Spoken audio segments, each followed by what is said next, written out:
You name it, I experienced it. So I'm not going to go into any graphics. My book is not really graphic either. It just really talks about how you can help somebody else, or how, if you're in that relationship, how you can get out and how you can recognise the early signs. Yes. So I'm going to skip through a lot of what I've got written down here because a lot of it's already been said and done. My own professional experience over the last... During the relationship, I did start working, and that's how I sort of moved and progressed and got myself out of that relationship. So for 35 years, roughly, I've 35 years of working experience. I currently work with people that use alcohol, drugs as a coping strategy, a lot of mental health issues, a lot of domestic abuse issues, both on both sides, where people use it as a coping strategy because of domestic abuse in some areas. Other people use it and say it's an excuse. I heard Audrey and yourself touch on that, and it's amazing how many professionals actually say if you get help with your addiction, then you can stay in the family home. So, you know, I think as a church, I've heard a lot of criticisms about the church and things that didn't go right, and both in professional fields as well. I think there's a lot on both parts as professionals and as the church to move forward. So that's currently my role, working with a lot of that as well in my professional role. It's not something that I share in a professional, because you're there as a professional to help other people. But nevertheless, as I said, the book is there for anybody that wants to buy that.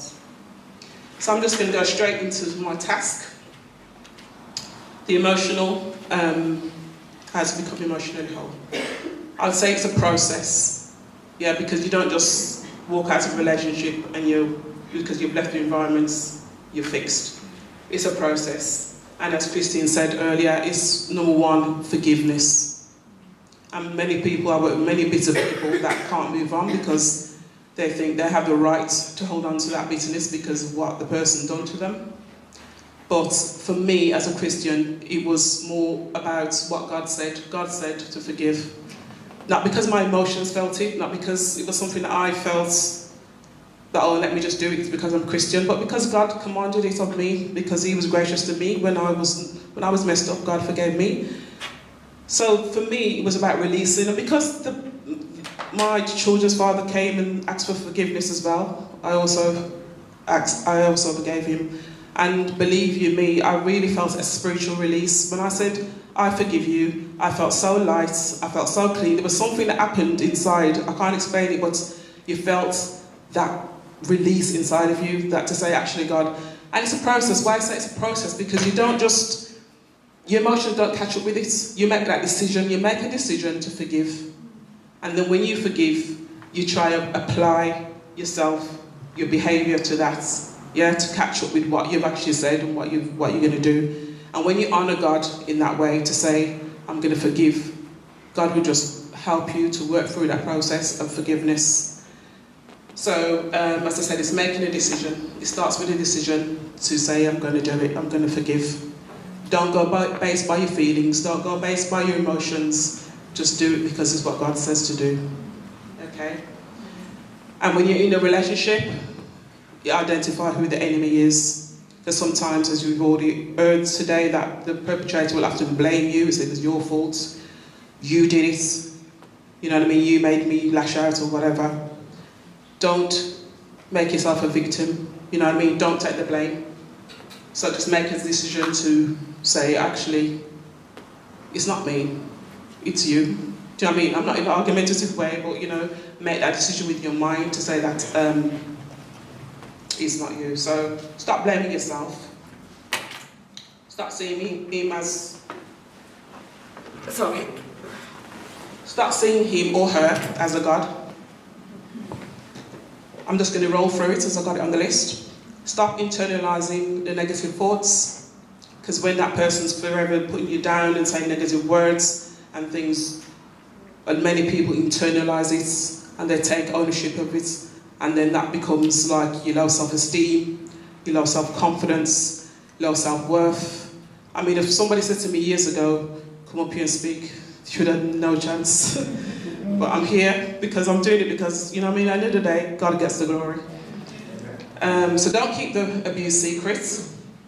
as many of us have heard, you know, people did. It was a shame. For me, it was a lot of shame.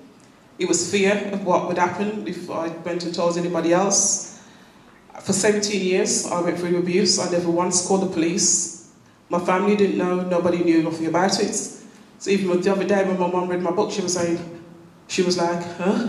You went through all this? So, you know, for me, it was a lot to do with fear and not really wanting to hide it behind closed doors. As you've probably heard, there's actually a project called Hiding Behind Closed Doors. Hiding bruised, black eyes, just staying in for weeks and then not going out, just that other people wouldn't see and other people wouldn't know. So, as I said, don't keep it a secret. Find someone that you can confide in. I didn't talk to anybody. Probably the person that I did talk to was the wrong person, because she was the person that said, in terms of infidelities, which I went through a lot of that, don't say every man to no woman on no plate. So that was the wrong person to probably give me advice. Do you know what I mean? So you end up staying, okay, I'm staying, you know what I mean? I'm not going anywhere, which was probably the wrong thing. Remember, I put here, you've got the police. Okay, I mean, in a professional world, obviously you're not going to tell anybody what to do, but all you can do is give people enough information so that they can make informed decisions for themselves. That's right. So, for me, I never called, in 17 years, never once called the police, because it's just a cultural thing, it wasn't something that you did, something that you probably would never live down, you know what I mean? So, but in the final end, when because he had bought a 4-bedroom detached house, He'd chosen the house, I had nothing to do with choosing the house, he'd away from family and friends, and one day he said, come and look, I've got this house I bought. But was nowhere where I had anybody around me, no friends, no family, nothing. So I moved into that house, which was probably a big mistake, because I knew it was doomed. But I went and moved in with them anyway. So when the final end came, when the final infidelity and everything, the icing on the came for me, it was a case where I went back. I took all my little belongings out of that house, and I kept a council house, which I never gave up, because I think deep down I already knew that, you know, when you know it's just really coming to the end, but you're still kind of trying to hold on. So I went back, and took my stuff, went back to a council house, and when he realised that I'd gone, he came and I took my final beating. I could have died. It was a baseball bat, I believe it was, a big cricket bat. And he came and hammered down the door in the toilet where I was hiding, where I locked myself in, and my children was there. They witnessed it all. So the emotional trauma that causes children as well. In fact, my oldest son said that had I not left when I did, he was probably going to do something really bad to his dad. So everything was in his timing. So I called the police after taking that final beating, and the police came along. I think they finally arrested him. And I believe, I took out an injunction, what they now call restraining orders. So I made a lot of practical steps. There was a lot of practical steps to take, calling the police. I actually moved home. In the end, I left that house where I was and moved to another area. And having some sort of, I had a solicitor, legal advice, went to court, got a residence order because he took the children as a last will of control, I think it was, take your children, then you'll come running behind, but that was, I got to do, you get to do enough is enough kind of stage, that was it. So, let me just move on. Yes, I put moving house. For me, I kept it a secret, but I would recommend to anybody, there's agencies out there that can help you get the help, because I kept it a secret. So I suffered for 17 long years, when maybe if I was a bit braver, not so fearful, then I probably would have, got in touch with an agency that I could have got help and support with. But, so if you're going through it, or you know anyone that's going through it, all you can do is give them the advice that there are agencies out there that can offer support and advice now.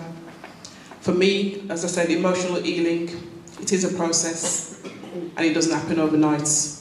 You go through mixed emotions. When you've left that person, you think, I've done the right thing. How am I going to cope on my own with the children? How am I going to manage? Because I'm not going to get the money no more. And all the rest of it, you know what I mean? So it's a process. You go through mixed emotions. You go through times when you might think, you just want some adult company around you, but you know, you got to know, and you got to know that you've done the right thing. And accept that you're in a vulnerable place. You know what I mean? When you leave, know that you're in a vulnerable place. Don't make any sort of hasty decisions based on what they call temporary feelings. Do you know what I mean? Because those feelings won't last, they're only temporary. Yeah? And I put in there, encourage yourself. You know what I mean? For me, I was brought up in church, and I left church and ended up in this relationship. For me, I started going back to church. And that's where I drew spiritual strength from. Yes, we've heard today that the church has a long way to go, but for me it was actually a really positive thing. And I suppose what I want to say in terms of where the church is, one of the questions I was asked, how can the church help? And I've written down a long list here.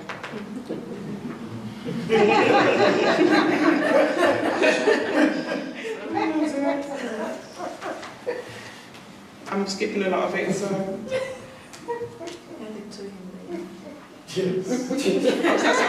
Hand it to me later.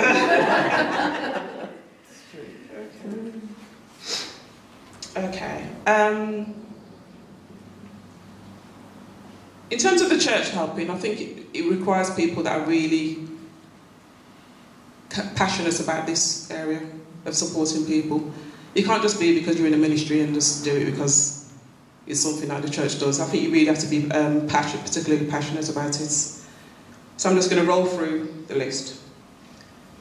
To be helpful and to have a good understanding of the impact of domestic violence and abuse. So if there's training within the church that's needed, then I think that should be provided. Don't be judgmental. Okay?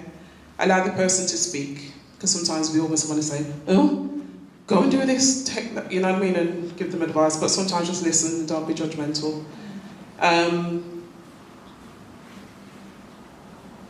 Just give them enough advice to make informed decisions. Yeah?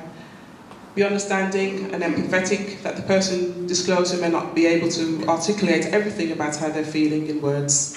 As it is, trust me, it is a painful process to have your entire emotions, your spirits, everything just ripped and torn apart, especially when there's so much infidelities and lies and betrayals and the emotional and mental torture. You go in a relationship with your sleepless nights, you're wondering what's next, and you know what I mean? So I would say for the church, pre-marriage counselling might be a good idea. Pre-baptism counselling, because just a little bit again about my own experience was I kind of jumped out of this relationship, and then I was standing at the altar and someone said, do you want to be baptised? And I said yes. But there was a whole load of stuff to be dealt with first. And I kind of ended up back in that relationship, briefly though it was, because you know we heard about cycles and how sometimes you're in this relationship and even though you know you've done the right thing, but he comes back as wearing a mask and you think, oh, this is the person I always wanted. But when the mask comes off and you realise actually this person is exactly the same as you always was. So for me, thankfully I had a little taste then of what it was really to be in a relationship with God, because I thought, this ain't right, I can't be with you because I've tasted something better. So I didn't go back on that long-term cycle. I just sort of made a mistake and came back out again, went back to church. So yeah, pre-baptism counselling, new converts, foundation training. And in church, host the anointing that breaks the yokes and lifts the heavy burdens. It's not enough for us to go through rituals anymore in church. Be ready to switch on a flip with the messages. You know, sometimes we might have a sermon already, but if you've got a congregation that's full of people that might have come in because there's a christening or something, you got a load of sinners that are really coming to your church and you got a structured message. Sometimes be sensitive, be open. What's God saying? Is that the message that I need to deliver right now, or do I need to be saying something different? That can, you know what I mean, set people, because people come to church dying and hungry, and I heard somebody said that people who come to this church and leave and are not getting what they need. So really just that people can come to church and receive what they need. Because I remember enough times when I was going through my time, I used to go to church and I used to say, I just needed help, but I just didn't know what to do, don't know what to say, and you know what I mean. going to church and coming out empty is not good enough. So just for us to really be sensitive in that way. And for the church really to seek the knowledge about the wider issues, and I know that Winster's doing a lot there now, is, you know, really, even today, just what he's doing. I'm not disappointed about numbers, because who is here to hear is here for a reason, do you know what I mean? And you can take it away and tell other people that next time when we're doing it again, hopefully more people are going to come. Make time to be friendly to visitors that come into the church.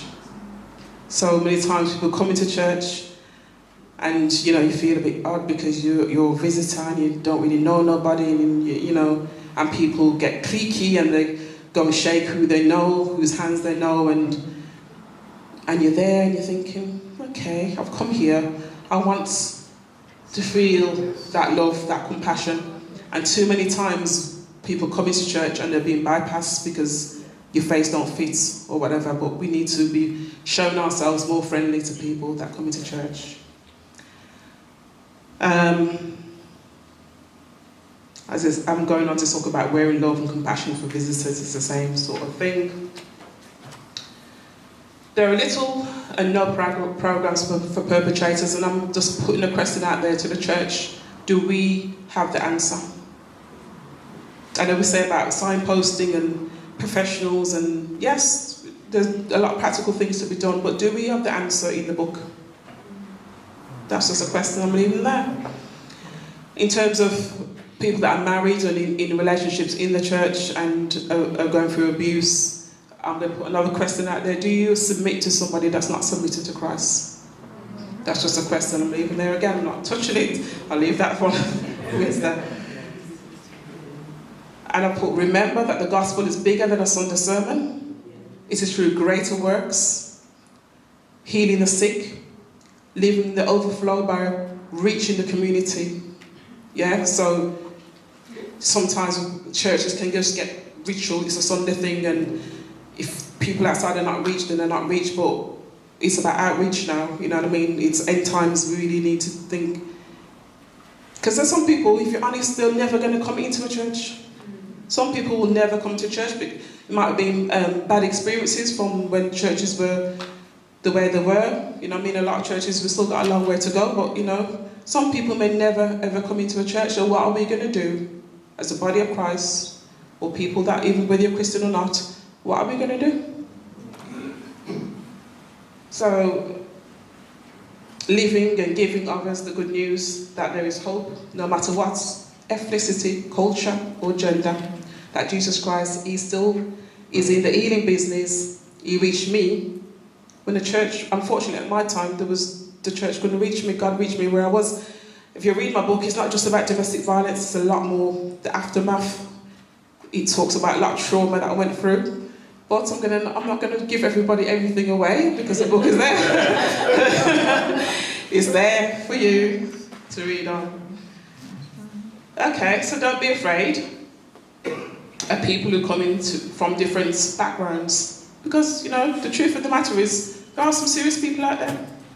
You know, gang members, people that carry guns and knives and everything else, and you come and try to tell them what about with my woman or whatever, you can't come and tell me nothing kind of attitude. And there's some real serious people out there, because the person that I was with, he wasn't, you know, some nice professional person, you know, I mean, he was a roadman, you know what I mean? So I had, that's why I would never call the police, and I wouldn't even, if he came to church and I was frightened for my life, I probably wouldn't even ask anybody to try and tell him to go, because I wouldn't want the whole church erupted, because that's what I'm talking about. So, I put here, the church as the key to breaking down strongholds, doing it all with love and with compassion. And I put here, for God so loved the world that He gave. And I believe that when people really taste and see, I mean, I'm talking about personal relationship with God, then they won't want to go back out there to that life, because they'll just completely lose the appetite for that kind of life. Do you know what I mean? So, have visible information, like your tables and stuff like there. Just have visible information where people can come and see and know that there are agencies and different people out there that can help them. Don't collude. Be ready to make a safeguarding referral wherever necessary. You know, if you know that someone's at risk, whether children at harm or an adult at risk, then make that referral. Always try and tell the person where possible. Obviously, you don't really want to betray anyone's confidence, but really, you know, if you can, where possible, let the person know that you're going to be breaking confidentiality. And I think I've jumped through a lot because I think there was a lot of crossover with Cruda. I think you touched on some stuff as well. And I think everyone is kind of slightly overlapped a bit. But as I said, I'm not going to talk too much about my own experience. That is the part for the church. Let me just see if I've missed anything before I sit down again. I put a scripture reference here, actually. It's okay. Okay. It's 1 Corinthians 13, 4 to 7, and it's the English Standard Version. Love is patient and kind. Love does not envy or boast. It is not arrogant or rude. It does not insist on its own way. It is not irritable or resentful. It does not rejoice in wrongdoing, but rejoices with the truth. Love bears all things and believes all things and all things and endures all things. Not to say that you endure domestic violence, because that's not love. Do you know what I mean? I think that's it. I don't know if anyone's got any questions. I put a lot of things about seeking counsel, as I've already touched on all that already. Is there anything that anyone wants to do? Questions. You're going to do questions. I think that's it, really. But for me, just to say that confidence that I never had, that low self-confidence, low self-worth, low self-esteem, all of it, God gave me a vision where it was nailed to the cross. Everything that I carried, that I was carrying, that I was making bigger, it can't be bigger than the cross, because the cross is bigger. Yeah, and I believe that keeping your focus while you're in church, and he also gave me the scenario when Peter on the boat, when he started to lose his focus, we know what nearly happened to him, nearly sunk. So just keep your focus. For those of you that are already in church, just be aware. Do you know what I mean? If it's not happening to you, it might be happening to somebody else. It might be happening to your neighbour. It might be happening to somebody. Just don't turn a blind eye, but really, if you need to, talk to that neighbour, talk to that friend, you know what I mean, offer them support, advice of what you know. It might just be giving them a leaflet, it might just be dropping a leaflet through the door. Do you know what I mean? Just being there to support each other. Okay, God bless.